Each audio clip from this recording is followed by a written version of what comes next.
जिंदाबाद भारतीय जनता पार्टी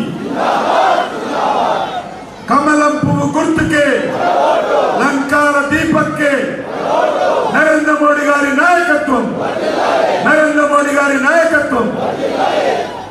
सभకు నమస్కారం వేదిక మీద ఉన్నటువంటి గౌరవ పార్లమెంట్ సభ్యులు గౌరవ శాసన సభ్యులు పార్టీ నాయకులు అదే విధంగా జనసేన నాయకులు ఈ కార్యక్రమంలో పాల్గొంటున్నటువంటి సోదరి సోదరులందరికీ కూడా భారతీయ జనతా పార్టీ తరఫున మీ అందరికీ శిరస్సు వంచి నమస్కరిస్తున్నాను।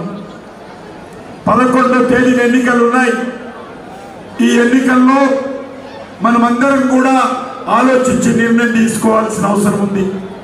ఈ ఎన్నికల కారణంగా కాంగ్రెస్ పార్టీ ఓడిపోతే ప్రభుత్వం పడిపోదు। ఈ ఎన్నికల్లో బీఆర్ఎస్ పార్టీ గెలిస్తే ఎవరికి ఉపయోగం ఉండదు। బీఆర్ఎస్ పార్టీ గెలిస్తే ఆ ఎమ్మెల్యే ఉంటారా ఉండరా తెలియదు। అందుకే ఈరోజు నరేంద్ర మోడీ గారి నాయకత్వంలో ఒక్కసారి భారతీయ జనతా పార్టీకి అవకాశం ఇవ్వాలని కోరుతా ఉన్నాను। ఒక్కసారి బీజేపీని గెలిపించాల్సిందిగా కోరుతా ఉన్నాను। స్వాతంత్రం వచ్చినప్పటి నుంచి ఈ ప్రాంతంలో కాంగ్రెస్ పార్టీ గెలిచింది, బీఆర్ఎస్ పార్టీ గెలిచింది।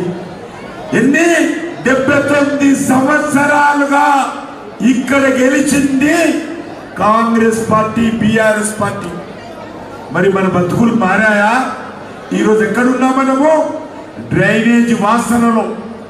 డ్రైనేజ్ వాసనలో ముక్కు మూసుకొని ఈ బహిరంగ సభ పెట్టుకోవాల్సినటువంటి దౌర్భాగ్యమైనటువంటి పరిస్థితుల్లో ఈ వెంగళరావు నగరు, ఈ జూబ్లీ హిల్స్, ఈ ఎర్రగడ్డ, ఈ బోరబండ, ఈ యూసుఫ్ కూడా, ఈ రేవంత్ నగరు, ఈ షేక్పేటలో దుర్భరమైనటువంటి పరిస్థితుల్లో మన పేద ప్రజలు, మధ్య ప్రజలు బతకాల్సిన పరిస్థితి వచ్చింది। అందుకే అడుగుతా ఉన్నాను, ఇన్ని సంవత్సరాలుగా ఇక్కడి ప్రజలు కాంగ్రెస్ పార్టీ కోటేశారు ఎమ్మెల్యే, ఇక్కడి ప్రజలు బీఆర్ఎస్ పార్టీ కోటేశారు। కానీ కనీస సౌకర్యాలు, రోడ్లు లేవు। నేను ఈరోజు అడుగుతా ఉన్నాను, కేసీఆర్ అడుగుతా ఉన్నాను, మీరు ఎక్కడున్నారు? కూతవేలు దూరంలోనే మీ ఇల్లు, ముఖ్యమంత్రి ఇల్లు। 10 సంవత్సరాలు ముఖ్యమంత్రిగా ఉన్నావు కదా, ఏ రోజైనా ఈ కంపు వాసనలో జూబ్లీ హిల్స్ ప్రజలు ఎట్లా బతుకుతున్నారో ఒక్కసారైనా ఆలోచించావా? ఏ రోజైనా మా బోరబండలో రోడ్ల పరిస్థితి ఏంటో కేసీఆర్ తెలుసుకున్నాడా? ఏ రోజైనా మా రేవంత్ నగర్లో, మా వెంగళరావు నగర్లో ప్రజలు డ్రైనేజీ నీళ్లు రోడ్ల మీద పొంగుతూ ఉంటే, మా శ్రమలలో, మురికి వాడల్లో, బస్తీల్లో అధ్వాన్నమైనటువంటి పరిస్థితి ఉంటే ఏ రోజైనా కేసీఆర్ చూశాను అడుగుతా ఉన్నా? ఏ రోజైనా ఇక్కడ వర్షం నీళ్ళు వస్తే ప్రజలు ఎంత కష్టాలు పడుతున్నారో ఒక్కసారి చూశాడా? ఇక్కడ వీధి లైట్లు వెలగవు, నెలల తరబడి వీధి లైట్లు వెలగవు, ప్రజలు దుర్భరమైనటువంటి పరిస్థితి। 10 సంవత్సరాలు కేసీఆర్ అన్నాడు, ఒక్క రేషన్ కార్డు ఇవ్వలేదు। అందుకే మీ అందరినీ కొంటా ఉన్నారు, కేసీఆర్ గారు 10 సంవత్సరాలు ఉండి ఇక్కడ ఎమ్మెల్యే, బీఆర్ఎస్ ఎమ్మెల్యే కారు గుర్తు మీద గెలిచిన 11 సంవత్సరాలు ఉన్నాడు, కనీస సౌకర్యాలు కూడా కల్పించలేదు। ఏం చెప్పాడు కేసీఆర్? 10 ఏళ్లలో హైదరాబాద్ బాగా డెవలప్మెంట్ అయింది, ఇది సింగపూర్ లాగా ఉంది, ఇది న్యూయార్క్ లాగా ఉంది, ఇది ఇంటర్నేషనల్ సిటీ। ఎక్కడ ఇంటర్నేషనల్ సిటీ అడుగుతా ఉన్నాను? హైటెక్ సిటీలో రోడ్లు వేసి రంగులు వేసినంత మాత్రాన నా జూబ్లీ హిల్స్ ఏమైనా మార్పు వచ్చింది అడుగుతా ఉన్నాను। జూబ్లీ హిల్స్ ప్రజలు ఏ రకంగా ఈరోజు ఇబ్బందుల్లో ఉన్నారో కేసీఆర్ ఎప్పుడైనా ఆలోచన చేసింది అడుగుతా ఉన్నాను। అందుకే ప్రజలు ఆలోచన చేయాలి। కేసీఆర్ హయాంలో మన జూబ్లీహిల్స్కి అన్యాయం జరిగింది. 2 సంవత్సరాలుగా కాంగ్రెస్ పార్టీ అధికారంలోకి వచ్చింది, కానీ ఏ మార్పు రాలేదు. ఏ రకంగా వంచనకు గురయ్యామో, ఏ రకంగా నిర్లక్ష్యానికి గురయ్యామో, ఏ రకంగా జూబ్లీహిల్స్లోని అన్ని ప్రాంతాలు వెనుకబడిన ప్రాంతాలుగా ఉన్నాయో, ఏ రకంగా బీఆర్ఎస్ పార్టీ కాంగ్రెస్ పార్టీ మన జూబ్లీహిల్స్ బస్తీలను జూబ్లీహిల్స్ ప్రజలను ఏ రకంగా వెనుకబడేస్తాయో మనమందరం ఆలోచన చేయాలి. ఒక్కసారి ఆలోచన చేయండి. మనకు ఒక సైడ్ కూకట్పల్లి ఉంది, చాలా అభివృద్ధి జరిగింది. ఒక సైడ్ సనత్ నగర్ ఉంది, అసెంబ్లీ చాలా అభివృద్ధి జరిగింది. ఒక సైడ్ ఖైరతాబాద్ ఉంది, చాలా అభివృద్ధి జరిగింది. ఒక దగ్గర షేర్లింగపల్లి హైటెక్ సిటీ ఉంది, చాలా అభివృద్ధి జరిగింది. మరి జూబ్లీహిల్స్ ఎందుకో ఏ పాపం చేసుకున్నామని అడుగుతా ఉన్నాను. ఎందుకు ఇక్కడ కనీస సౌకర్యాలు లేవో ఈ 2 పార్టీలు చెప్పాలి. అందుకే నేను మీ అందరిని కోరుతా ఉన్నాను, ఈసారి జూబ్లీహిల్స్ ప్రజలు ఎవరైనా కాంగ్రెస్ కోటేసినా బీఆర్ఎస్ పార్టీకి ఓటేసినా మనకు మనమే వంచుకున్న వాళ్ళం అవుతాము, మనకు మనమే మోసం చేసిన వాళ్ళం అవుతాము, మనకు మనమే దగా చేసుకున్న వాళ్ళం అవుతాము. అందుకే జూబ్లీహిల్స్ ప్రజలారా ఆలోచన చేయండి. ఈ ఎన్నికల్లో కాంగ్రెస్ పార్టీకి బీఆర్ఎస్ పార్టీకి బుద్ధి చెప్పాల్సిన అవసరం ఉంది. ఈ 2 పార్టీలో మన మీద విశ్వాసం లేదు. జూబ్లీహిల్స్ ప్రజల మీద విశ్వాసంతో ఈ 2 పార్టీలు పోటీ చేయడం లేదు. ఈ 2 పార్టీలకు 10 సంవత్సరాల పాటు బీఆర్ఎస్ పార్టీకి ఎంఐఎం మీద విశ్వాసం, ఇప్పుడు కాంగ్రెస్ పార్టీకి ఎంఐఎం పార్టీ వాళ్ళ ఓట్ల మీద విశ్వాసం.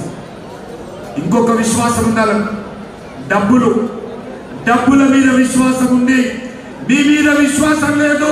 మీ అందరినీ మేము డెవలప్మెంట్ చేయకపోయినా, మీకు పింఛన్ ఇవ్వకపోయినా, మీకు పొదుపు సంఘాలకు పావుల వడ్డీ ఇవ్వకపోయినా, మీకు 2 నెలలకు 2,500 ఇవ్వకపోయినా, నిరుద్యోగ వృత్తి ఇవ్వకపోయినా, 2 లక్షల ఉద్యోగాలు ఇవ్వకపోయినా మాకేమీ పర్వాలేదు, మేము ఇప్పుడు డబ్బులు ఇచ్చి ఓట్లు కొంటామంటున్నాం. ఒకరు 20,000 అంటున్నారు, ఒకరు 25,000 అంటున్నారు. బీఆర్ఎస్ పార్టీ 25,000 అంటే కాంగ్రెస్ పార్టీ 26,000. ఆలోచన చేయండి. వేల రూపాయలు ఈరోజు కారు గుర్తు పేరు మీద, చేయి గుర్తు పేరు మీద మీ అందరికీ డబ్బులు పంచి ఓట్లు కొల్లగొట్టాలని ఆలోచన చేస్తా ఉంది. వాళ్ళు ఇచ్చేటువంటి 20,000కో 10,000కో 25,000కో ఒక్కసారి మనం ఓటేస్తే మనకు మిగిలేది ఈ గబ్బు వాసన, ఈ దుర్గంధము, ఈ డ్రైనేజ్ వాసన మన బతికి రకంగా ఉన్నది. స్వాతంత్రం వచ్చినటువంటి ఈ 78 సంవత్సరాలుగా మన బతికినే. ఇంకా ఈ బతుకు కావాలా? మార్పు రావాలా వద్దా? ఈ డబ్బుల కమ్ముడు పోదామా? వీళ్ళ మోసపూరితమైనటువంటి మాటలకు మనం ఓట్లేద్దామా? ఈరోజు ప్రజలందరూ ఆలోచన చేయాలి. అందుకే ఈరోజు అంగట్లో సరుకు మనం కాదు, మనం అంగట్లో సరుకులం కాదు, డబ్బులకు అమ్మైపోయడం కాదు, ఆత్మ గౌరవంతో ఉండాలి. పేద వాళ్ళే, మధ్యతరగతి ప్రజలే, నా జూబ్లీహిల్స్ ప్రజలే ఆత్మ గౌరవం కోసం నిలబడాల్సినటువంటి అవసరం ఉంది. జూబ్లీహిల్స్ జరిగినటువంటి అన్యాయానికి వ్యతిరేకంగా ప్రతీకారం తీసుకోవాల్సినటువంటి ఒక అవకాశం మీకు వచ్చింది. వాళ్ళు ఏమంటున్నారు ఈరోజు? కిషన్ రెడ్డి, మీరేదైనా మాట్లాడుకో, ఓట్లు మాత్రము మేము పైసలు ఇచ్చి కొంటాము, మేము పైసలు ఇచ్చి కొంటాము. జూబ్లీహిల్స్ ప్రజలు పేద ప్రజలు ఉన్నారు. మేము అక్కడ డెవలప్మెంట్ చేయకపోయినా, డ్రైనేజీ సమస్య పరిష్కారం చేయకపోయినా, రోడ్లు వేయకపోయినా, పింఛన్లు ఇవ్వకపోయినా, పోషణ నీటి సమస్య పరిష్కారం చేయకపోయినా, మేము మహిళలకు 2,500 ఇవ్వకపోయినా, పొదుపు సంఘాలకు పావుల వడ్డీ ఇవ్వకపోయినా, 2 లక్షల ఉద్యోగాలు ఇవ్వకపోయినా, తులం బంగారం ఇవ్వకపోయినా ఓట్లు మాకే ఇస్తారు. ఎట్లా? మేము డబ్బులు ఇచ్చుకుంటాము. ఒక్కసారి డబ్బులకు అమ్ముడుపోతే మన బతుకు నాశనం అవుతుంది. అందుకే మీరు ఆలోచన చేయాలి.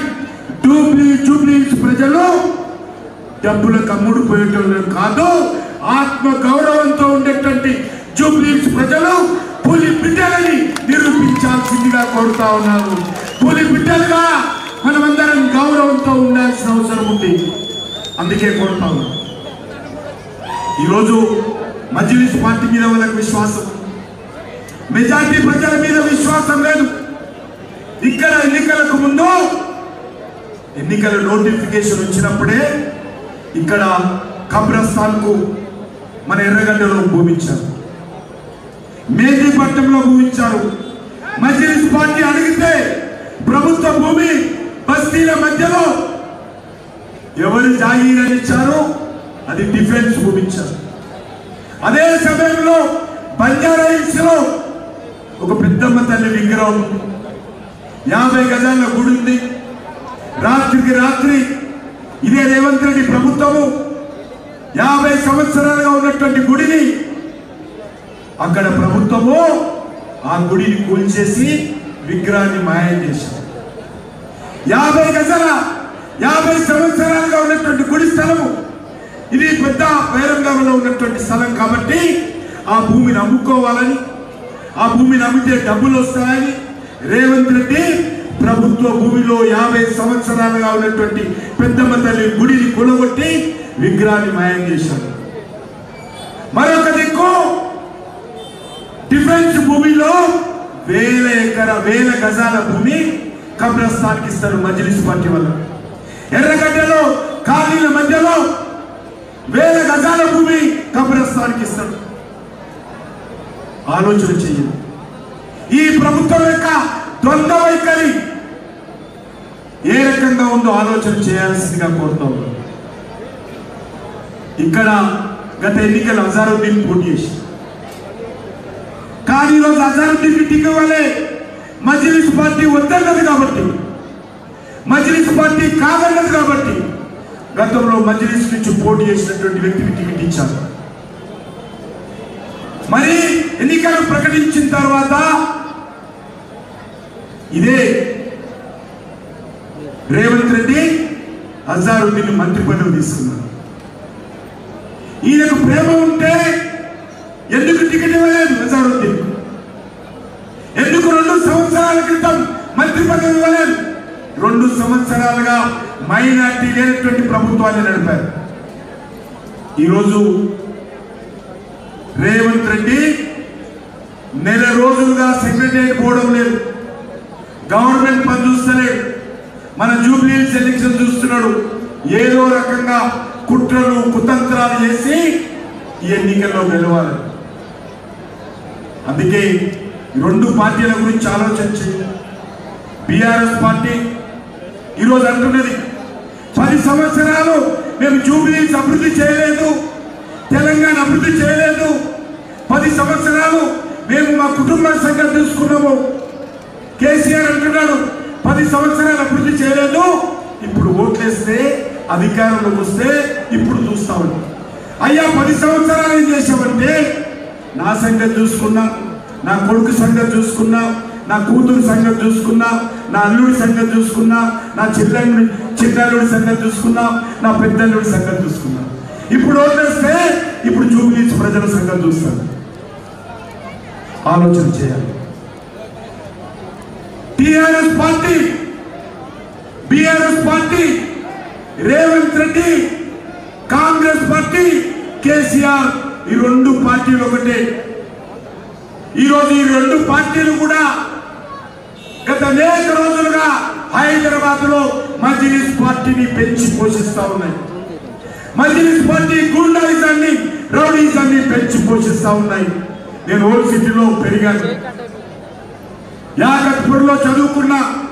నేనున్నప్పుడు ఆ రోజు బస్తీలు ఏ రకంగా దళిత బస్తీలు, ట్రైబల్ బస్తీలు, అనేక బస్తీలు ఉండేవి, పిట్టల బస్తీలు. ఈరోజు వందలాది బస్తీలు లేవు. మజ్లిస్ పార్టీ గూండాలు, మజ్లిస్ పార్టీ రౌడీలు ఆ బస్తీల మీద పడి మతాల పేరు మీద, మత ఘర్షణల పేరు మీద అనేక మందిని వేధించి ఆ భూములన్నీ కూడా అక్రమంగా స్వాధీనం చేసుకున్నారు. అనేక రకాలుగా వేధించి బస్తీలు ఖాళీ అయ్యే పరిస్థితి వచ్చింది. నేను నడుచుకుంటూ కాలేజీకి వెళ్ళేవాడిని. అక్కడక్కడ కొన్ని ప్లాస్టాల్లో మన వాళ్ళు ఉండేవాళ్ళు. ఇప్పుడు ఎవరు లేరు. మొత్తం మజ్లిస్ పార్టీ ఖమ్మం ఆస్థానంలో ఈరోజు ఓల్డ్ సిటీ ఉంది. మజ్లిస్ పార్టీ కలిసి